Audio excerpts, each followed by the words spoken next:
Hola Florida! Introducing Boricua Beer and Taino Light Beer. Boricua and Taino Light are crafted beers that are rich in flavors and brewed right here in Florida. Taino beer has a crisp, refreshing Caribbean flavor style when enjoyed chilled. Boricua beer is a craft ale with full body flavor that is a beer drinker's beer. Boricua and Taino Light Beers. Enjoy responsibly.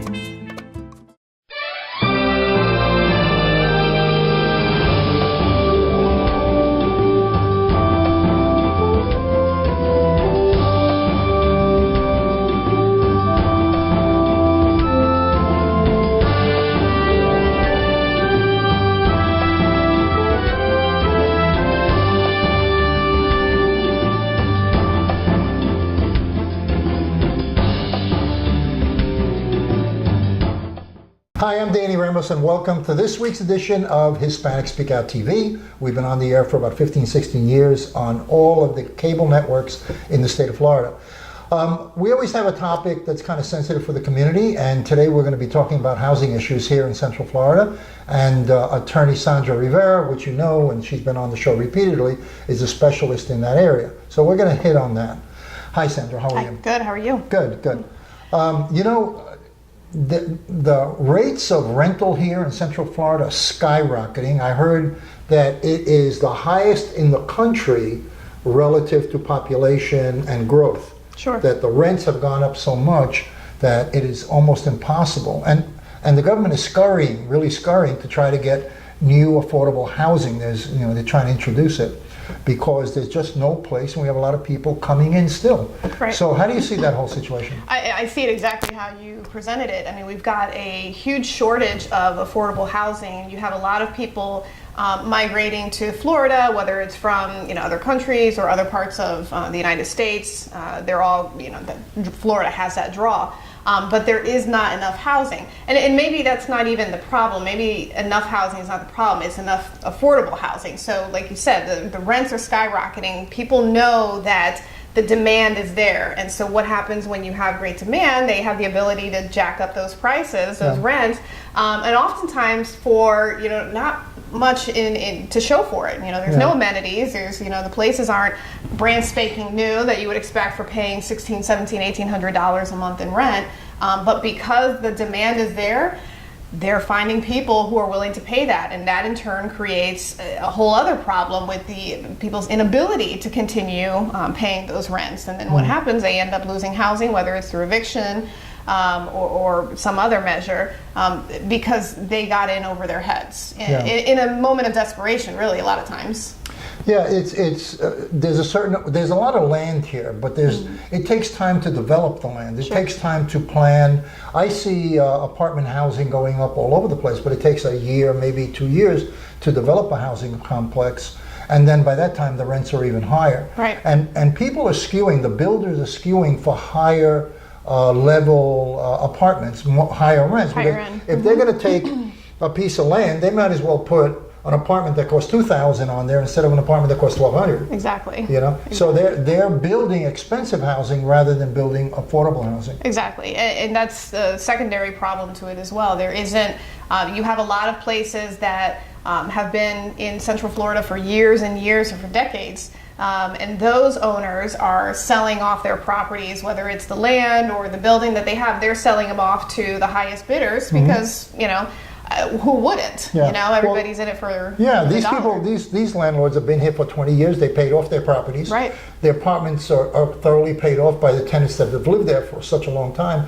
And now, since they've had the tenants pay off, now they can do a killing by selling the apartments to a new investor and walk away, and they got a lot of cash, and they just leave that problem to them. Right, and then the victims become the tenants who remain. So if they are in a lease, great, they're in a lease for however long, and they're protected by that. But once that lease is over, the new owners know that. They know when these leases are going to expire, and they know that they have every right to raise those rents as much as they want. Or the people are forced to leave. In New York and in New Jersey, people that live in apartments are extremely highly protected.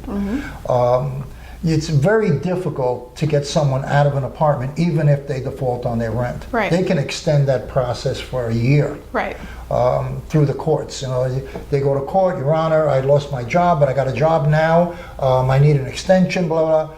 And the courts there protect the tenant. So they give the person an extension for 3 months. And then 3 months later, he's back before another judge, and he's doing it again. So the landlords really get beaten up up there. But down here, it's different. It's very different. I mean, even with the legislative changes in 2013 that, kind of helped tenants, it's still a very landlord-friendly state. And, you have to see both sides of the coin, too. I understand that tenants, things happen and they fall on hard times. But, it is a business, and, landlords have mortgages to pay as well, and, they can't afford to have a tenant who's not, paying their rent regularly, especially for the single homeowners who are renting out their homes. So it cuts both ways. I mean, nobody's the ultimate winner in this case. And I personally feel like I have a feeling that Florida is eventually going to become a rent control state, much like New York. And I don't know too many details about how it functions in New York, but I feel like at a certain point, HUD is going to step in and try and do something to kind of alleviate all of these increased rents and the impact that it's having on the community. Yeah, we have a lot of influx of people. The crisis in Puerto Rico, and that's just a convenient topic because it does illustrate an influx of a couple of 100,000 people. The hurricane in Puerto Rico, Maria, really devastated the island to a point that tens of thousands of people abandoned what was left of their homes because there were homes that were totally destroyed and then had no value. Right. And then these people didn't have any place to live. And then there were no jobs because the island was basically shut down with jobs. So they got on planes and started migrating into Miami, Orlando, Jacksonville was a big attraction. Orlando is, of course, a big attraction because of the tourist jobs. And other areas where they had family, like New York.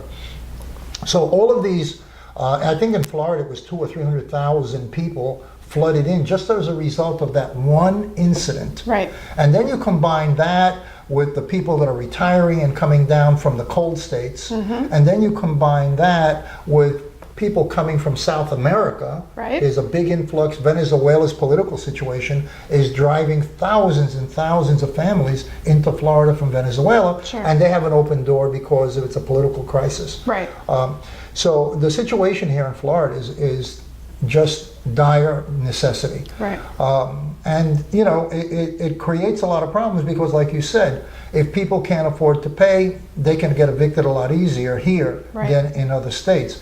But you did mention that the laws might change, and that would complicate things for landlords a lot. Sure, absolutely. I mean, there is no clear winner in this. I mean, somebody is always going to lose if you make it a tenant-friendly state or if you make it a landlord-friendly state. So there are going to be people who are disadvantaged by it. Yeah. And, maybe the corporations won't be extremely disadvantaged, who own all of these big conglomerate complexes. But, Joe Schmo, who, has a couple income properties, investment properties that he thought he'd dabble in and, rent out, he's going to get hit hard with any kind of regulations that overly benefit tenants as well. Yeah, yeah. That happens, that absolutely will happen. The guy who bought a house, an extra house, so he can rent it out, or maybe a guy who downsized.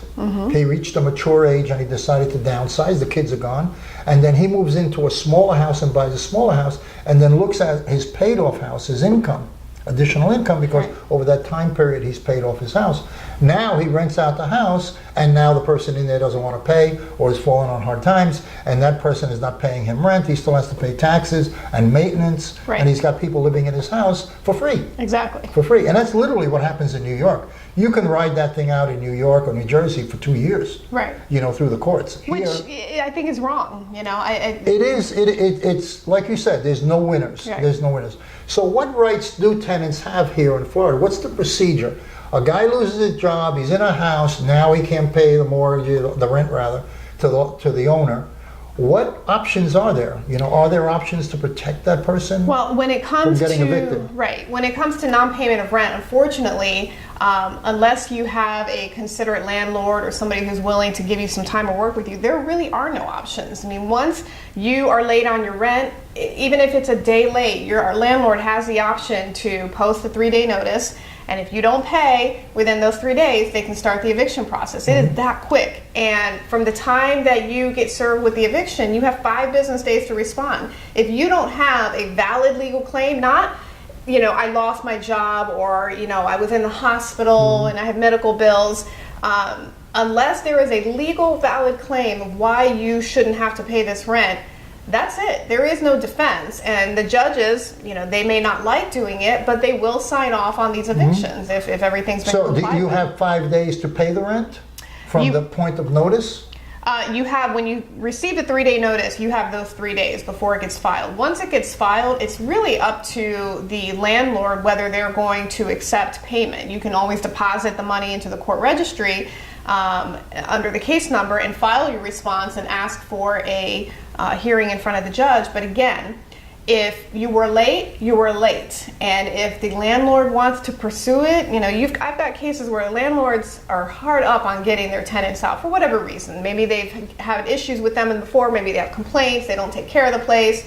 So they're looking for any reason to get them out.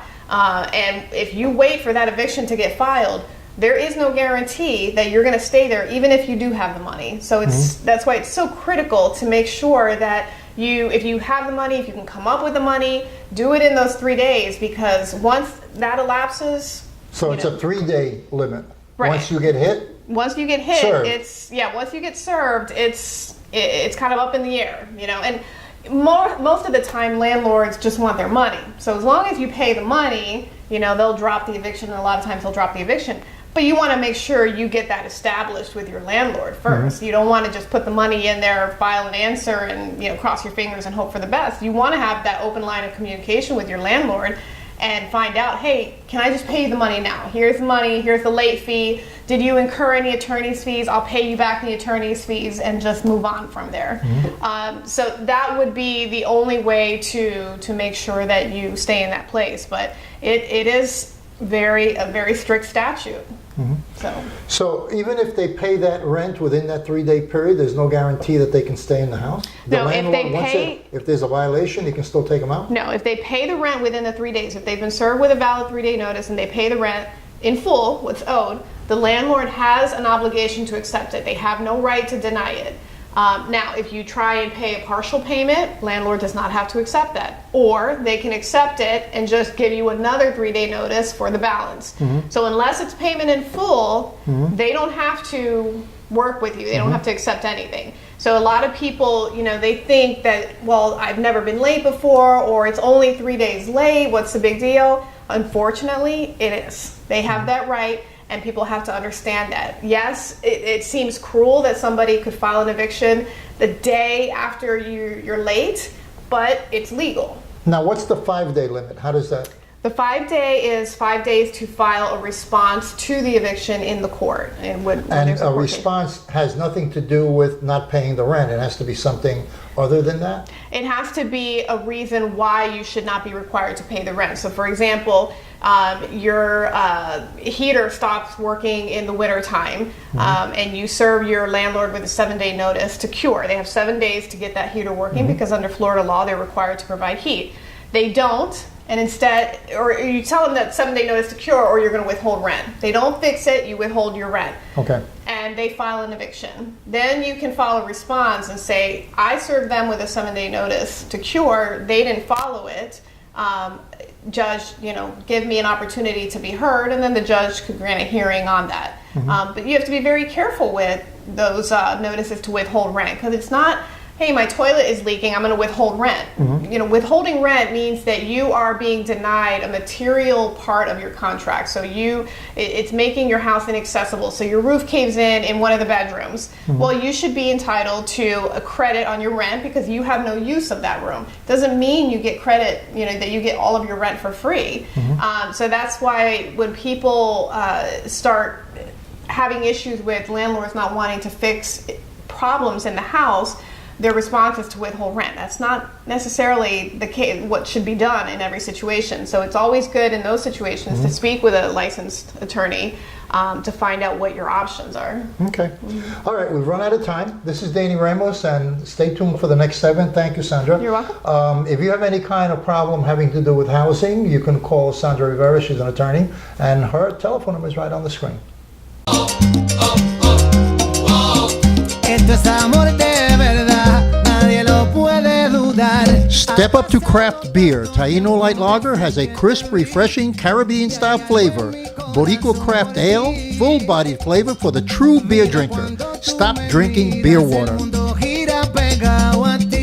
Taino Craft Light Lager and Boricua Strong Craft Ale. Feel the rhythm and come up to craft beer.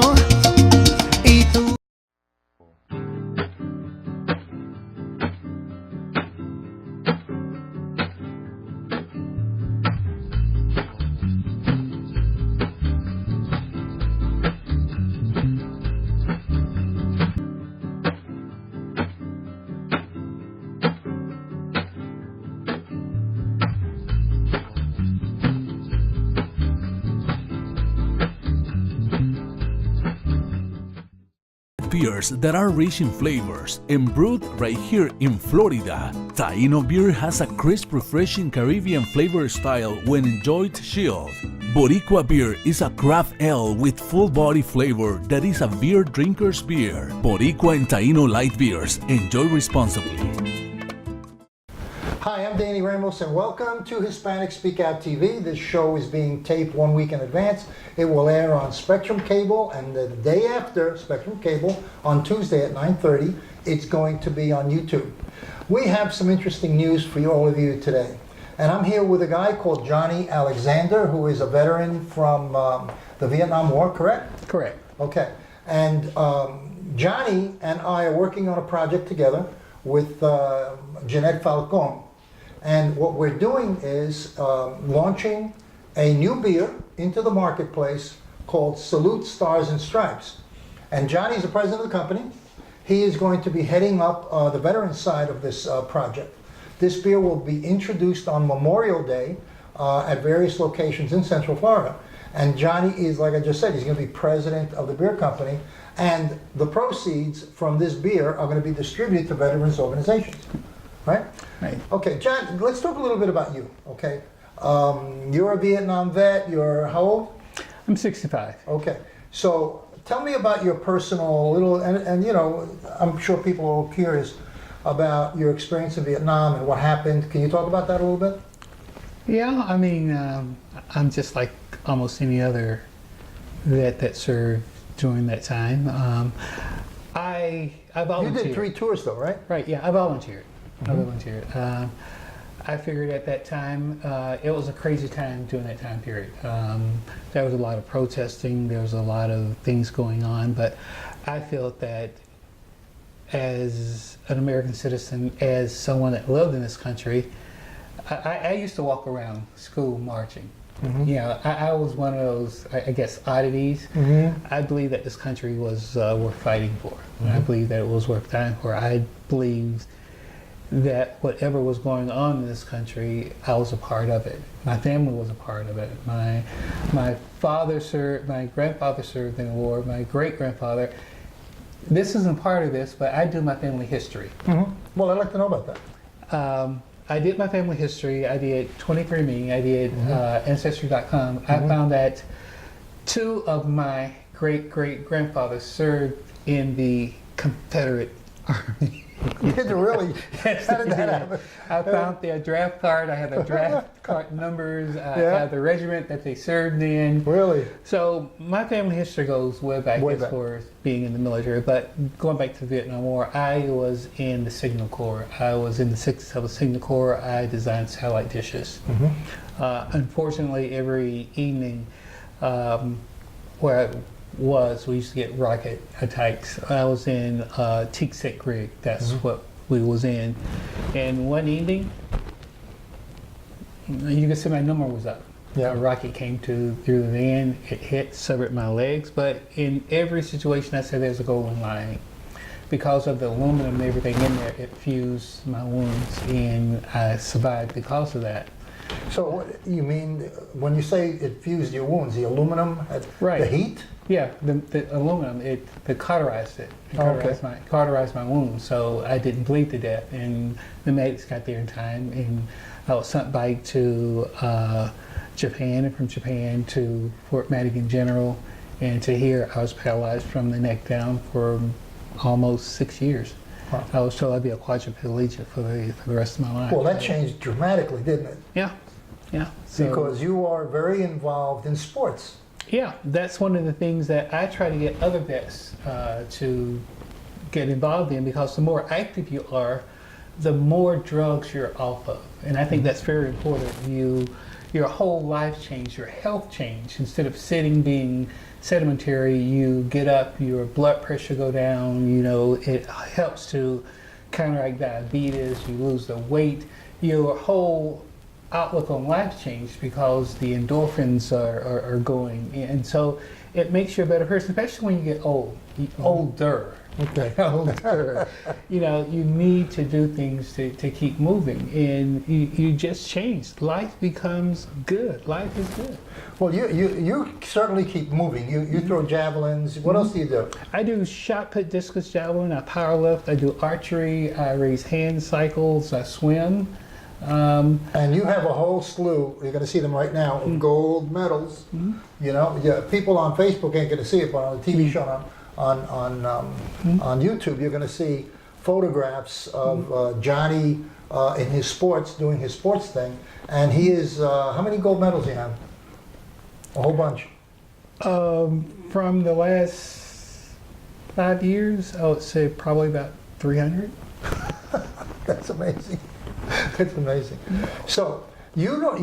When you say you keep active, you travel a lot, don't you? Yes, I do. So you have a van that's decked out for you, and then you Right. hit the road. You came in this morning. You came in from Savannah, Yeah, I drove in from Savannah. and then and next week you'll be going where? I'll be headed to Indiana, Fort Wayne, Indiana. And you're driving. I'll be driving up to Fort Wayne, Indiana. I'll be competing there for a week.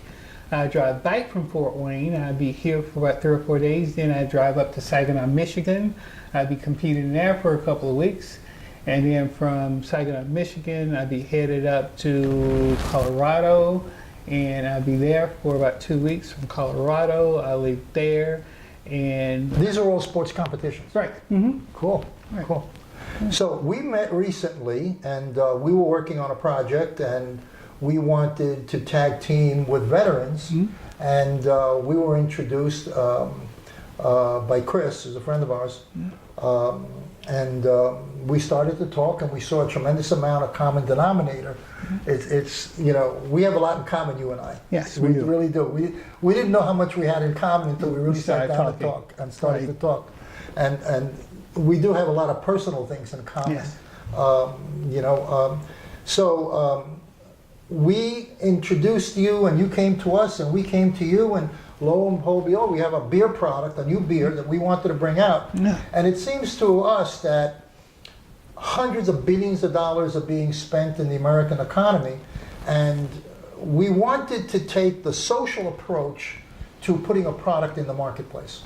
And that is a product that will give back to the community a predetermined amount of money that's highly measurable, very transparent. We discussed that this morning on how we were going to approach the transparency, how we were going to approach the sale of the product, and how we were going to make sure that veterans organizations get the money from the sale of this product. Yeah, that was very important.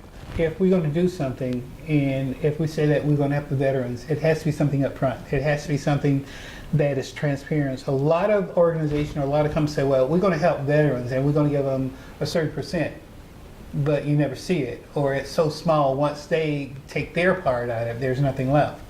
With this product, what's going to happen, the part that is 2%, $2 from every case is coming off the top to the veteran. So no matter what happens, the veteran is going to get a percentage of the product.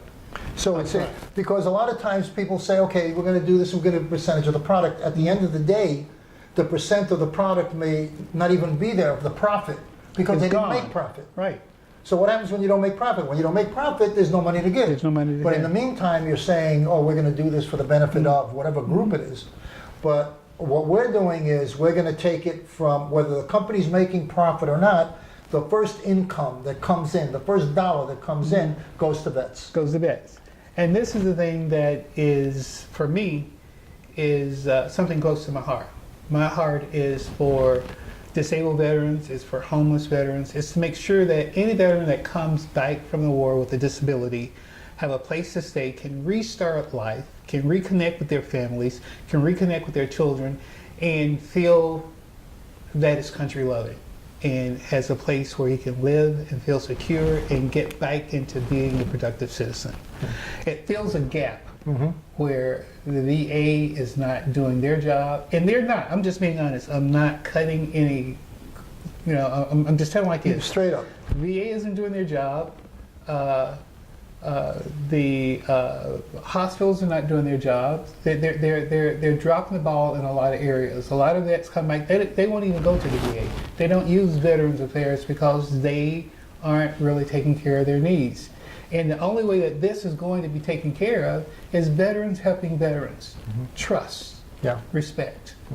And with this product, I think it's going to do it. It is a beer, and most veterans, they relax, they drink, and it's from every sale of every can, from every case, there's money going back to veterans to make sure a veteran can have a place to lay his head.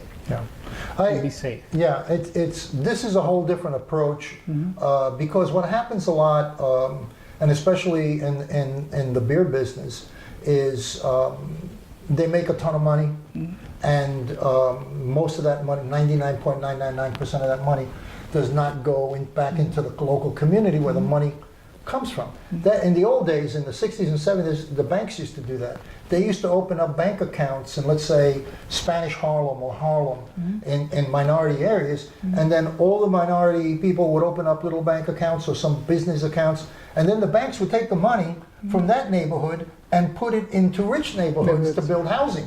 Right. So they used to call that redlining, and a lot of that is happening now with nonprofit organizations. Right.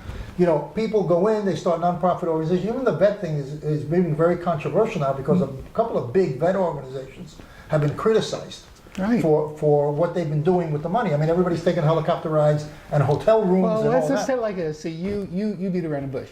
I tell it straight like it is. Well, I have to be more careful than you. Yeah, I just say it like it is. There's a company called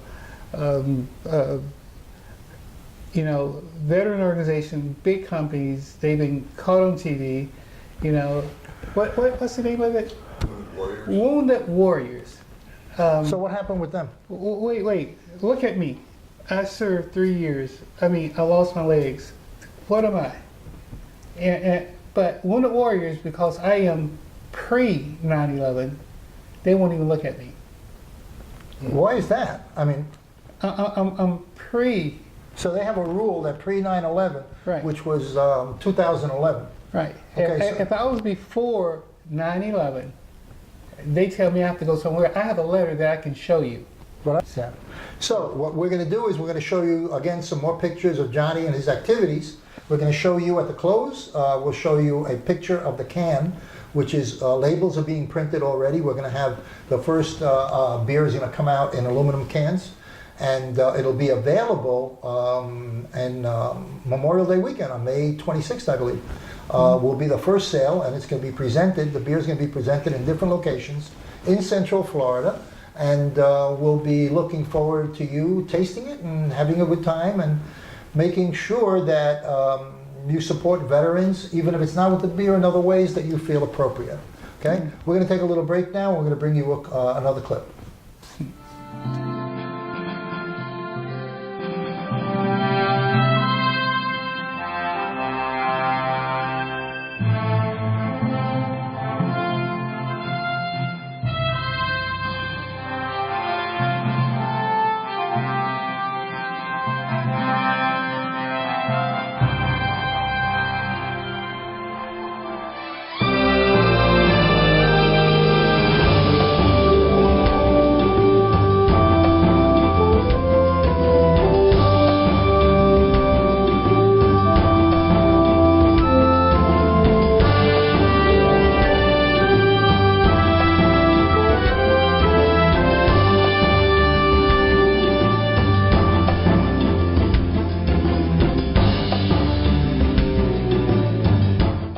un sabor refrescante y caribeño. La cerveza Boricua Beer Ale tiene un sabor completo. Para los amantes de la cerveza artesanal, pare de tomar cervezas aguadas, tome cerveza artesanal. Taino Light Lager y Boricua Beer Ale. Somos familia, calidad y sabor.